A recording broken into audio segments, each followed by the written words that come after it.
Morning dear students. देखिए, जैसे कि हम सभी लोग जानते हैं, हमने प्रीवियस क्लासेस में डायरेक्टिंग को डिस्कस किया था। डायरेक्टिंग को डिस्कस करने के बाद हमें समझ में आया था कि भाई किस तरह से एक फर्म के अंदर, एक ऑर्गेनाइजेशन के अंदर डायरेक्टर्स वर्क करते हैं, किस तरह से वो अपनी ऑर्गेनाइजेशन को, ऑब्जेक्टिव्स को अचीव करने के लिए कैसे कैसे चीज़ों को एक साथ जोड़ते चले जाते हैं। हमें पता है कि भाई मैनेजमेंट के बहुत सारे फंक्शंस हैं। इन फंक्शंस को डिस्कस करते हुए आज हम पहुंचे हैं कंट्रोलिंग के ऊपर। द वेरी फर्स्ट फंक्शन, देखिए ये जो फंक्शन है कंट्रोलिंग, ये कहीं ना कहीं इसकी जो फाउंडेशन है वो प्लानिंग से अटैच्ड है। यानी कि without planning nothing we can control. These are the two twins, planning and controlling. ठीक है, हम दोनों को क्या मान सकते हैं? ट्विंस मान सकते हैं, मैनेजमेंट के ट्विंस। होता क्या है कि जब तक आप प्लान नहीं करते हैं, जब तक आपके पास प्लानिंग नहीं होगी फ्यूचर के लिए, अपनी फोरकास्टिंग के लिए, अपनी बेंचमार्किंग के लिए, तो आप अपने डिजायर्ड ऑब्जेक्टिव्स को, ऑर्गेनाइजेशन ऑब्जेक्टिव्स को, अपने पर्सनल ऑब्जेक्टिव्स को, आपके एम्प्लॉयज के ऑब्जेक्टिव्स को अचीव नहीं कर सकते हैं इसीलिए। So is it very mandatory to understand how to management works, how to functions works, how to at all levels these management functions works. सही बच्चों, क्योंकि हम सभी लोग क्या है कि हमने मैनेजमेंट को पढ़ा, हमने उनके प्लानिंग प्रोसेस को पढ़ा, हमने स्टाफिंग को पढ़ा, डायरेक्टिंग को पढ़ा, ऑर्गेनाइजिंग को पढ़ा। तो हर एक चीज़ कहीं ना कहीं एक दूसरे से क्या है, इंटर रिलेट है, यानी कि एक दूसरे से जुड़ी हुई है। और जब तक हम उन चीज़ों की डेप्थ में नहीं जाएंगे, डेप्थ यानी कि जब तक हम उन्हें प्रैक्टिकली इम्प्लीमेंट होते हुए नहीं देखेंगे, या फिर हम उन्हें प्रैक्टिकली खुद पे अप्लाई नहीं करेंगे, तब तक हम चीज़ों को इजीली नहीं समझ पाएंगे। बात समझ में आई बच्चों? तो मेरे कहने का सिर्फ मतलब यही है कि भाई आप जो फंक्शंस पढ़ते हैं, आप जो अपने अभी तक जो भी देखा है बिजनेस स्टडीज में, उन सभी चीज़ों को स्टेप बाय स्टेप और उनकी जो डेप्थ है, उनकी जो फाउंडेशंस हैं, उन्हें समझें, अपने इंटेलेक्ट लेवल को एक्सप्लोर करें। जब तक आप इंटेलेक्ट लेवल को एक्सप्लोर नहीं करेंगे, तब तक आपको आउटपुट नहीं मिलेगा। बात समझ में आएगी बच्चों? तो देखिए, आज कंट्रोलिंग की बात कर रहे हैं। Controlling is the process of ensuring that events conform to plans. यानी कि कंट्रोलिंग क्या होता है? नियंत्रण। हमें पता है, जब तक किसी चीज के ऊपर आप नियंत्रण नहीं करेंगे अपनी ऑर्गेनाइजेशन के अंदर, यानी कि जब तक आप चीज़ों को नियंत्रित नहीं करेंगे, कंट्रोल नहीं करेंगे, तब तक आप अपने प्लान्स को, जो आपने प्लान तैयार करके रखा हुआ है, जो आपने ब्लूप्रिंट बनाया है अपने ऑब्जेक्टिव को अचीव करने के लिए, तो आप उस कंफर्म नहीं कर पाएंगे उस प्लान को। तो we can say controlling what? Ensure करता है। एंश्योर किसको करता है? आश्वस्त करता है। किसको? ऑर्गेनाइजेशन को। ऑर्गेनाइजेशन को आश्वस्त करता है कि हमारा जो प्लान है that is on a perfect way, that is on A right direction. जब तक हमारा प्लान वो सही दिशा में नहीं होगा, तो हम डिजायर्ड रिजल्ट्स को, डिजायर्ड जो हमारे टारगेट्स हैं, उनको अचीव नहीं कर पाएंगे। So is it mandatory to control things? चीजों को नियंत्रित किया जाए। वी कैन से, हमने देखा कि भाई हमारा जो मैन्युफैक्चरिंग यूनिट है, वहां पे रिप्लिकेशन बहुत ज़्यादा है। Replication of what? Replication of what? Replication of raw material, replication of labour. तो इन सब चीज़ों से आपको क्या होगा? जब तक आप इन्हें नहीं समझेंगे, तो आपका फाइनेंशियल लॉस होगा, आपका पैसे का नुकसान होगा, फाइनेंशियल लॉस। भाई हमने देखा, जो काम हमारा 1000 रुपये में हो सकता था, वो काम हमारा जाकर के 1200 रुपये में हुआ। तो हमें क्या है कि भाई हमारा जो स्टैंडर्ड टाइम था, हमारा जो स्टैंडर्ड अमाउंट था, क्या उस स्टैंडर्ड अमाउंट, स्टैंडर्ड टाइम में हमारा दिया हुआ टास्क पूरा हुआ? Given task has to be completed और नॉट? तो हम क्या करते हैं, कुछ स्टैंडर्ड्स को सेट करते हैं बच्चों। स्टैंडर्ड्स क्या होते हैं, वो पैरामीटर, वो मानदंड कि भाई आपको इन स्टैंडर्ड्स के ऊपर, इन पैरामीटर्स के ऊपर ही काम करना है, आपको इन स्टैंडर्ड्स के अंडर वर्क करना है। यानी कि आपने कहा कि भाई स्टैंडर्ड टाइम, हमने कहा कि इस काम को पूरा करने के लिए आपको 1 घंटे का समय क्या है, स्टैंडर्ड टाइम है। यदि आप उस काम को 1 घंटे के अंदर नहीं कर पाते और 1 घंटे से ज़्यादा समय आपने उसमें लगा दिया, so what, that is wastage of time. तो हमारे स्टैंडर्ड टाइम के साथ हम क्या करते हैं, मेजर करते हैं, कंपैरिजन करते हैं।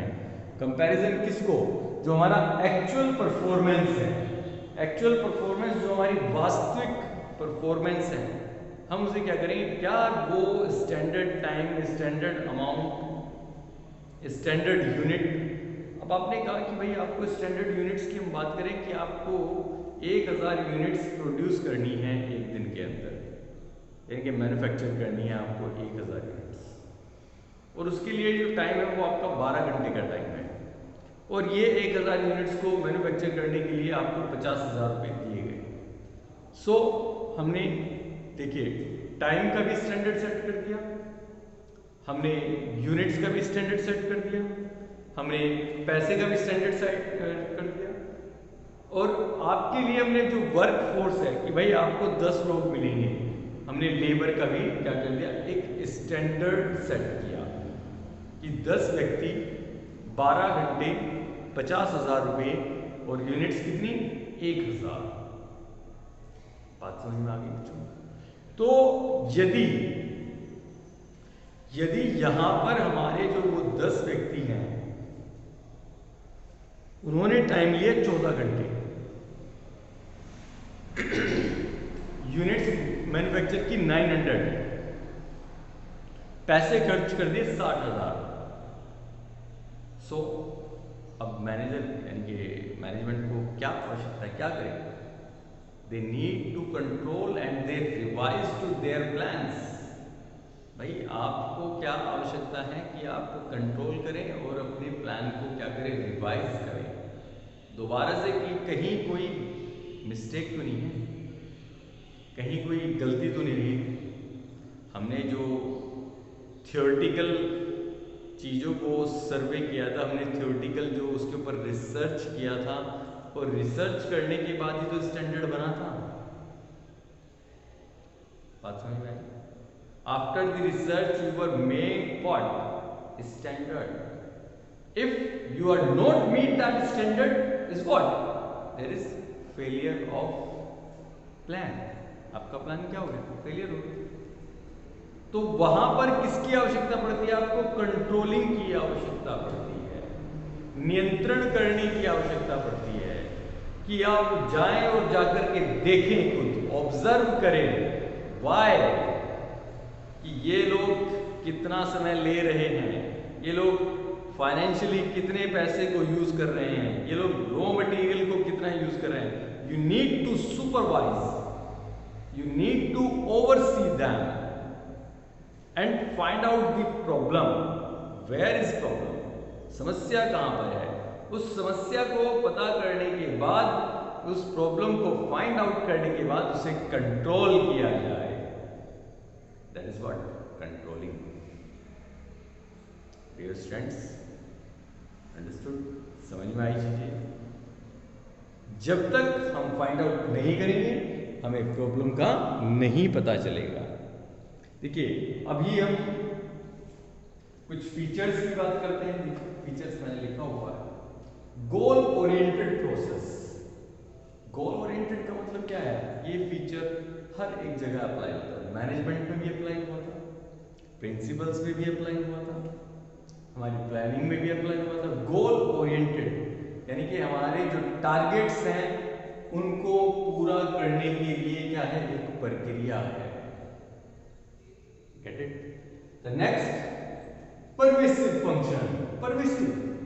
Pervasive is what, universal applicability all over the organisation.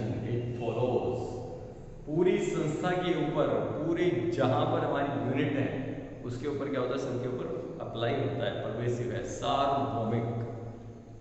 The next, perform by the managers eight all levels, यानी कि हर एक लेवल पर मैनेजर के द्वारा क्या किया जाएगा, परफॉर्म किया जाएगा। बात समझ में आई बच्चों? So these are the features of controlling. Now we come to the process. देखिए मैंने प्रोसेस आप लोगों को यहाँ पे दिखाई देगा। प्रोसेस की जब हम बात करते हैं, सेटिंग परफॉर्मेंस स्टैंडर्ड्स, अभी हमने आपको क्या बताया कि आप सेट करेंगे कि परफॉर्मेंस के स्टैंडर्ड्स क्या होंगे, पैरामीटर्स क्या होंगे जिनको फॉलो किया जाएगा। तो आप क्या करें, सबसे पहले सेट कर दे, is it standard, standard of time, standard of amount, standard of labour, standard of units. Then measurement of actual performance. Standards को सेट करने के लिए अब क्या करेंगे, आप मापेंगे किसको, जो वास्तविक परफॉर्मेंस है, जो आउटपुट वहां से आएगा। टाइम कितना लिया भैया, पैसे कितने खर्च किए, यूनिट्स कितनी मैन्युफैक्चर की, कितना लेबर आपके पास आपकी टीम में काम कर रहा था। Get it? अब इन दोनों को हम कंपैरिजन करेंगे। If there is a lacking between both of them, so अगर हम यहां पर फाइंड आउट करेंगे what is the problem in actual and standard, समस्या क्या है, उस समस्या को पता करने के बाद we need to control comparison of actual performance standards. Comparison करेंगे, मेजरमेंट किया, देन कंपैरिजन करेंगे। कंपैरिजन यानी कि तुलनात्मक अध्ययन। Then analysing deviation, it is the most important step in process of controlling. Analyzing what? Deviation. Why are fluctuating results fluctuate क्यों कर रहे हैं, स्टैंडर्ड्स के अकॉर्डिंग क्यों नहीं है, क्रिटिकल पॉइंट कहां पर है, या मैनेजमेंट एक्सेप्शन है, उन पॉइंट्स को पता करेंगे, या प्रबंध की क्या है, एक्सेप्शन है।